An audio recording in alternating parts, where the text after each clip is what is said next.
রূপপুর পারমাণবিক কেন্দ্র যখন কাজ শুরু করে দিয়েছে তখন আমি গতকালকেই একটা ভিডিও আপলোড করলাম না এই কারণ ভাবলাম যে এইবার একটা হ্যাস্তন্যস্ত হয়ে যাবে, আমাদের বামপন্থী ডানপন্থী উপরপন্থী নিচপন্থী সকলের নেমে রাস্তা একেবারে গুড়া গুড়া করে দিবে, জিনিসটা খুব উত্তেজনাকর হবে এবং তারপরে ভিডিওটা যদি করা যায় তাহলে বেশ সময় উপযোগী ঘটনা ঘটবে।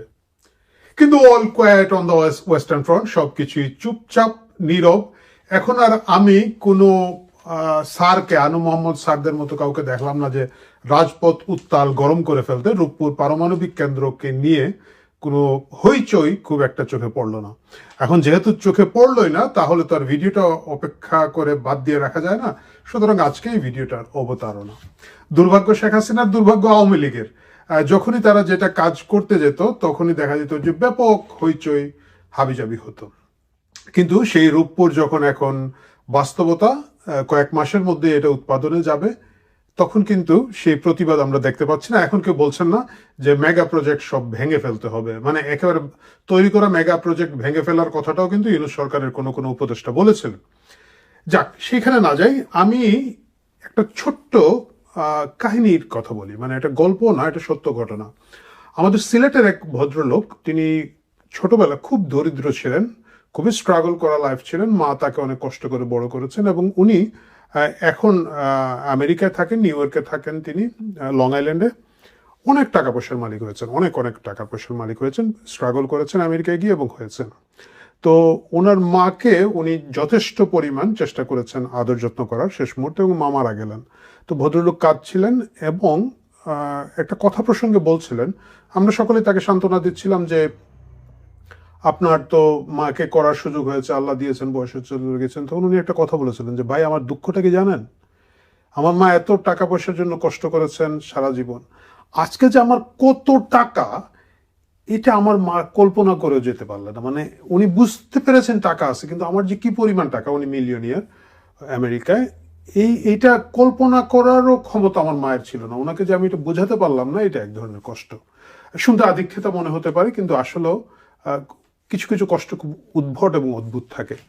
ঠিক একইভাবে রূপপুর পারমাণবিক কেন্দ্র, এটা যে আসলে কত বড় জিনিস, এটা যে কত বড় ইম্প্যাক্ট এই দেশ ও জাতির উপরে ফেলবে, এটা আমার ধারণা আমরা অনেকেই বুঝতে পারছি না। মানে এটা আমার একটা কষ্ট যে এটা অনেককে আমরা বোঝাতে পারবো না। আমাদের দেশের লোকজনের আইকিউ লেভেল এত ভালো, এত শার্প, আমাদের দেশে আয়োডিন এত বেশি আগে খেয়েছে যে তাদের আইকিউ অনেক উঁচু, আমাদের এই নিচু কথা তারা বুঝতে পারবেন না। আমি একটা নর্মাল কথা বলি, যখন এর আগের বার 111 সরকারের আগে তারেক রহমান বিএনপি জামাতের যে জোট ছিল, তাদের ক্ষমতা থেকে যখন চলে যায়, সারা বাংলাদেশে বিদ্যুৎ ক্ষমতা ছিল 4000 থেকে 4800 মেগাওয়াট, সারা বাংলাদেশের সকল উৎপাদন ক্ষমতা মিলে। আর এখন এই রূপপুর একা 2200 মেগাওয়াট বিদ্যুৎ দেবে। মানে একটা সময় শেখ হাসিনা যখন ক্ষমতা নিয়েছিলেন, তখন সারা বাংলাদেশের যে পরিমাণ বিদ্যুৎ উৎপাদন করার ক্ষমতা ছিল, তার ঠিক অর্ধেক পরিমাণ শুধু একটা কেন্দ্র থেকে আমরা আগামী বছর থেকেই হয়তো পেতে যাচ্ছি আর কি। আপনি চিন্তা করতে পারেন যে কত বিশাল জিনিস, কত বড় জিনিস। আমার ধারণা অনেকের সেটা মাথায় ঢুকবে না, সেটাতে আমরা না যাই। এর মাধ্যমে বাংলাদেশে একটা 33তম পারমাণবিক কিছু একটা হয়েছে, ডোন্ট ওয়ারি। এখানের মধ্যে কুলাউড়ার ইউরেনিয়াম নিয়ে এসে ডাকসুন্না তাদের বোমা বানানোর টানা, এটা সত্যিকারের একটা পারমাণবিক চর্চার মধ্য দিয়ে আমরা যাচ্ছি এবং এটা শুরু হয়েছে। এই গোটা ঘটনাটা ঘটেছে 1,14,000 কোটি টাকা। মানে আমি জানি না এই টাকা কত টাকা হয়, এটা কল্পনার বাইরে, বাট 1,14,000 কোটি টাকা একটা প্রজেক্ট। মানে কি পরিমাণ সাহস থাকলে, কি পরিমাণ শক্তি থাকলে, কি পরিমাণ মানে রিস্ক নেওয়ার ক্ষমতা থাকলে এই ধরনের একটা প্রজেক্ট বাংলাদেশের মতো একটা গরিব দেশ করতে পারে, শুরু করতে পারে। বাট এখন আপনারা বলবেন যে 1,14,000 কোটি টাকা, এত টাকা কোথা থেকে আসবে, কে খরচ করবে? এই টাকাটা কিন্তু আমাদের না। 1,14,000 টাকার মধ্যে 90%, ধরেন 1,02,000 কোটি টাকার মতো, হিসাবে ভুল হলে মাফ করে দেন ভাই, আমি হিসাবে কাঁচা, সেই টাকাটা আসলে আমরা রাশিয়া থেকে পাচ্ছি। অনেকে বলছেন লোন করছি, ধার করছি, ঋণ করছি, কথা সত্য। আবার যদি আপনি অন্যভাবে দেখেন, এটাকে আপনি বলতে পারেন যে এই 1,00,000 কোটি টাকা আসলে বিনিয়োগ হিসেবে এসেছে, কারণ এই টাকাটা খরচ করবে রাশিয়া। তারা এখানের মধ্যে পুরো প্ল্যান্ট সেট আপ করবে। এটা এমন না যে তারা আমাদেরকে টাকা দিয়ে দিয়েছে। আমাদের মধ্যে খুব পপুলার একটা ধারণা আছে যে রাশিয়া বোধহয় টাকা লোন হিসেবে আমাদেরকে দিয়ে দিয়েছে এবং আওয়ামী লীগের সব লোকজন এস আলম সালমান রহমানরা বোধহয় এই টাকার অর্ধেক খেয়ে ফেলেছে। ইনফ্যাক্ট এইটা নিয়েও একটা গুজব আছে, সেই গুজবে পড়ে যাচ্ছি। মানে অনেকে বলেছে যে $5 বিলিয়ন, মানে প্রায় অর্ধেক টাকাই আওয়ামী লীগ এবং শেখ হাসিনা মেরে খেয়েছেন। ওই যে বললাম, আমাদের আয়োডিনের এত একটা মুশকিল যে আমরা কল্পনাও করতে পারি না যে কত টাকায় এত টাকা হয়। একটা কিছু বলে দিলেই হয়। এটা আসিফ নজরুলের ওই 26 লক্ষ ভারতীয় ঢাকায় আছে, 2 কোটির মধ্যে 10% ইন্ডিয়ান, এইটা বলার মতো একটা সাহস করে মিথ্যা বলে দেওয়া, সাহস করে কিছু বলে দেওয়ার মতোই একটা দুর্নীতির কথা এখানের মধ্যে এসেছিল। যে কথা বলছিলাম যে এই 1,00,000 কোটি টাকাকে আপনি লোন ধরতে পারেন, ঋণ ধরতে পারেন। আবার এটাকে যদি আপনি মনে করেন একটা বিদেশি বিনিয়োগ, কারণ হচ্ছে এটা 30 বছরে ভারত ফেরত নিয়ে যাবে। কিভাবে নিয়ে যাবে? বিদ্যুৎ, ভারত না সরি, রাশিয়া ফেরত নিয়ে যাবে এবং সেটা নিয়ে যাবে বিদ্যুৎ। বাংলাদেশ সরকার বিদ্যুৎ কিনতে থাকবে এই প্ল্যান্ট থেকে, প্ল্যান্টের মালিক বাংলাদেশ সরকার থাকবে এবং 30 বছর পরে যখন তারা তাদের টাকাটা নিয়ে চলে যাবে, এই পুরো প্ল্যান্টের মালিক বাংলাদেশ সরকার হয়ে যাবে। এবং এইটা আরও 50 থেকে 100 বছর পর্যন্ত, আমরা জানি না, ভবিষ্যতে হয়তো প্রযুক্তি উন্নত হলে আরও হতে পারে, এটা নিরবিচ্ছিন্নভাবে আমাদেরকে 2200 মেগাওয়াট করে বিদ্যুৎ দিতে থাকবে। এই মুহূর্তে সেটা থেকে বাংলাদেশের প্রায় 2 থেকে 2.5 কোটি জনসাধারণ শুধুমাত্র এই একটি কেন্দ্রের বিদ্যুৎ দিয়ে নিশ্চিন্তে নির্বিঘ্নভাবে চলতে পারবে। এই যখন অবস্থা, তখন এই ভিডিওটা করতে হচ্ছে এই কারণে, কারণ বিভিন্ন ধরনের কথাবার্তা এখানের মধ্যে আসছে। আমাদের মধ্যে আসলে কাউকে ক্রেডিট দেওয়ার ব্যাপারে খুবই কৃপণতা আছে জাতি হিসেবে। আমাদের স্বভাবের মধ্যে এটা খুব কম, আমরা কাউকে মানে দিতে চাই না। যদি আমার পক্ষে হয় আমি অনেক দিতে চাই। আপনি বলবেন যে এখন যে আপনি তো কাউরে দেন না, তা না, কিন্তু জাতিগতভাবেই আমরা একেবারে মানে ডিনাই করে যেতে চাই। রূপপুর নিয়ে দ্বিতীয় যে প্রশ্নটা উঠে খুব বেশি আমরা শুনতে পাই যে অনেক দুর্নীতি হয়েছে, অনেক দুর্নীতি হয়েছে এবং এখান থেকে 5 বিলিয়ন না 7 বিলিয়ন, মানে হাজার হাজার কোটি টাকা আওয়ামী লীগ মেরে গিয়েছে। ভাই, টাকাটা রাশিয়ার, রাশিয়া এসে নিজের হাতে খরচ করবে, তাদের মেশিন তারা বসাবে, তাদের ভবন তারা বানাবে, তাদের ইউরেনিয়াম, এটা মোসাদ্দেক ইউরেনিয়াম না, সত্যিকারের ইউরেনিয়াম প্লুটোনিয়াম যাই হোক, তারা তাদের মতো দিবে এবং বিদ্যুৎ তারা উৎপাদন করে দিবে। সুতরাং ওই 1,00,000 কত কোটি টাকার মধ্যে যেন আমাদের আসলে কিছু করার নাই। এটা তাদের বিনিয়োগ, তারা তাদের মতো করবে। বাংলাদেশ বাকি 10% দিয়েছে, সেই 10%-এর মধ্যে আছে জমি অধিগ্রহণ এবং অন্যান্য ইনফ্রাস্ট্রাকচারের যে খরচ, সেটা বাংলাদেশ দিয়েছে। এবং দুর্নীতি কি হয়েছে? দুর্নীতি হয়েছে। দুর্নীতি এই হাজার হাজার কোটি টাকা হয় নাই। আমাদের মনে আছে এখানের মধ্যে 6,000 টাকার বালিশ, এবং সেই বালিশ কত তলায় উঠানোর জন্য 1700 টাকা করে মজুরি নেওয়া হয়েছে। এই ধরনের দুর্নীতি বাংলাদেশে হয়, এটা আপনি আটকাতে পারবেন না, কেউ পারবে না।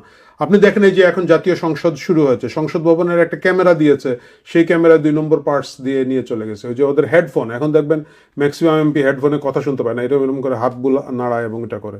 এই যে জুলাই পরবর্তী সরকার, আমাদের ইতিহাসে সবচেয়ে সৎ, সুন্দর, স্বচ্ছ ডক্টর ইউনূসের সরকার, সেখান থেকেও এই ক্যামেরার টাকা থেকেও বলুন বা ওই হেডফোনের টাকা থেকেও বলুন চুরিতে হজম করেছে। এখন আমি অবশ্যই বলছি না যে এটা ডক্টর ইউনূস নিয়ে গিয়েছেন, কারণ সিস্টেমটা হচ্ছে এইভাবে। আপনি নিজে যদি আপনার গ্রামের বাড়িতে 1,00,000 টাকা দেন, একটা লোকের কাছে দিয়ে দেখেন পরীক্ষা করে যে ভাই এই 1,00,000 টাকা দিলাম, তুই 1,000 টাকা করে 100 লোককে দান করে দেয়। আপনি খোঁজ নিয়ে দেখেন, মানে আমার নিজের অভিজ্ঞতা থেকে আমি বলছি, আমি খোঁজ নিয়ে দেখি ওই যার কাছে দিবেন সে ওইখান থেকে কিছু হলেও সরাবে। ও বলবে এই তোর নাম স্যারের কাছে আমি দিছি, দে আমার 200 টাকা দে, ধরে এই 1,000 টাকা নেই, আমার 200 টাকা রাখলাম, তুই 800 টাকা নেই, কিছু না কিছু করবে।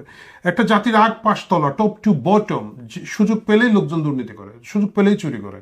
তো এইখানের মধ্যে আপনি বালিশ কাণ্ড, এই কাণ্ড, সেই কাণ্ড, এগুলো হয়েছে, এগুলো অস্বীকার করার ব্যাপার না। কিন্তু এই বিশালত্বের কাছে, এই ভিশনের কাছে এটা খুবই তুচ্ছ মনে হয়, খুবই ছোট মনে হয়।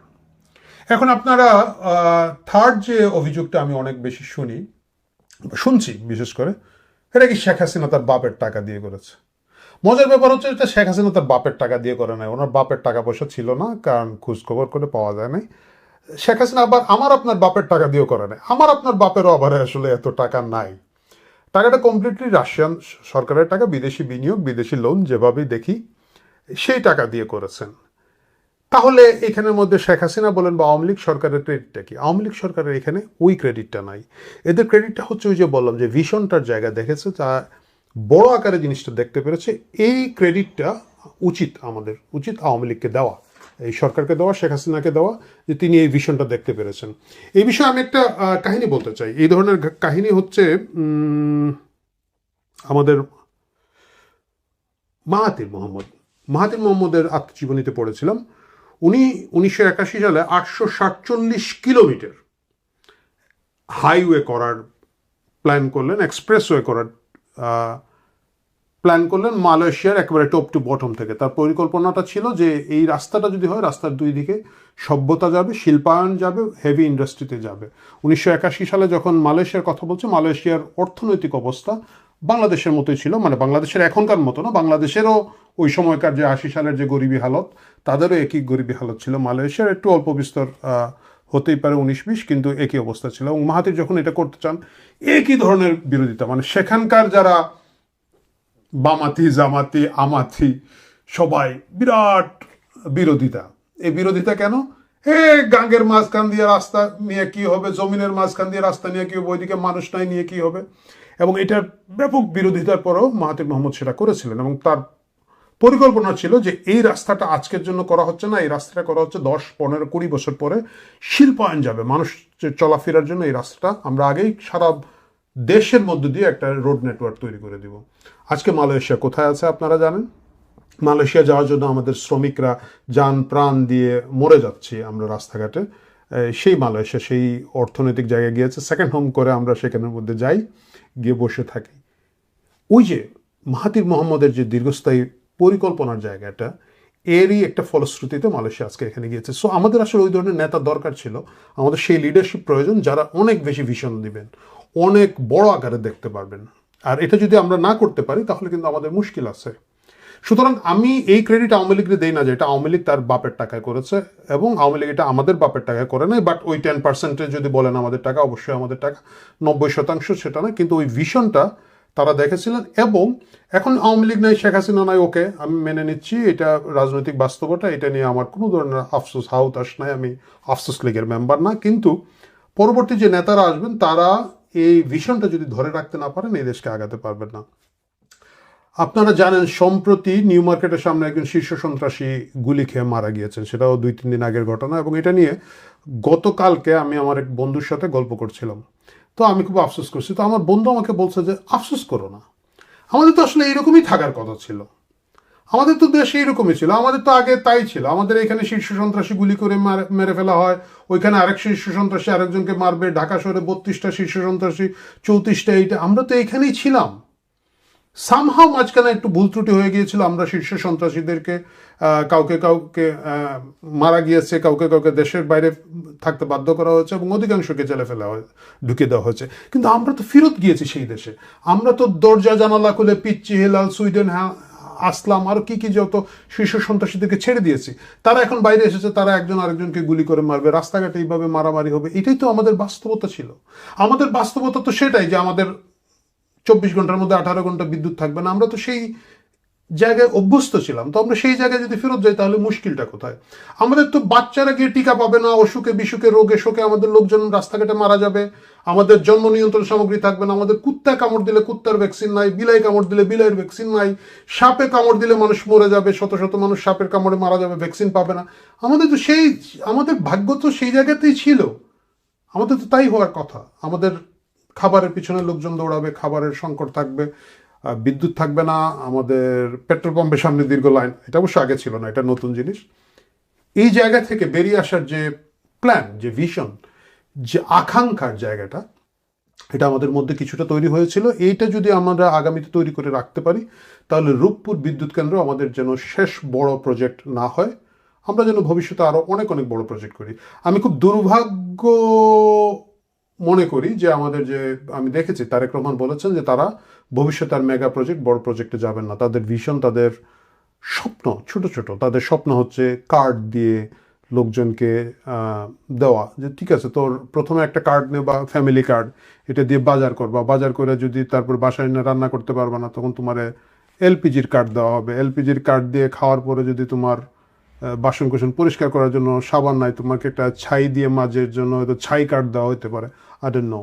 বাট এই ধরনের ছোট ছোট লিল্লা সদ্গা প্রজেক্ট দিয়ে আসলে দেশের অর্থনীতিকে আগানো যাবে না। এই জন্য আমাদের বড় বড় প্রজেক্ট দরকার এবং ভালো ভালো প্রজেক্ট দরকার। আমি আশা করছি যে রূপপুর বিদ্যুৎ কেন্দ্র নিয়ে যতটুকু আলোচনা থাকুক না কেন, ভবিষ্যতে এইসব বড় বড় প্রজেক্ট তৈরি করার ব্যাপারে আমাদের বর্তমান এবং আগামীর যে সরকারগুলো আসবে তারা সেই সাহস করবেন, সেই স্বপ্ন দেখবেন। স্বপ্ন দেখা তাদেরকে শিখতে হবে। একটা দেশের সরকার যদি স্বপ্ন দেখতে শিখে, জনগণ তাতে উপকৃত হয়। প্রিয় দর্শক, ভালো থাকুন। কথা অন্য প্রসঙ্গে অন্য আরেকদিন হবে।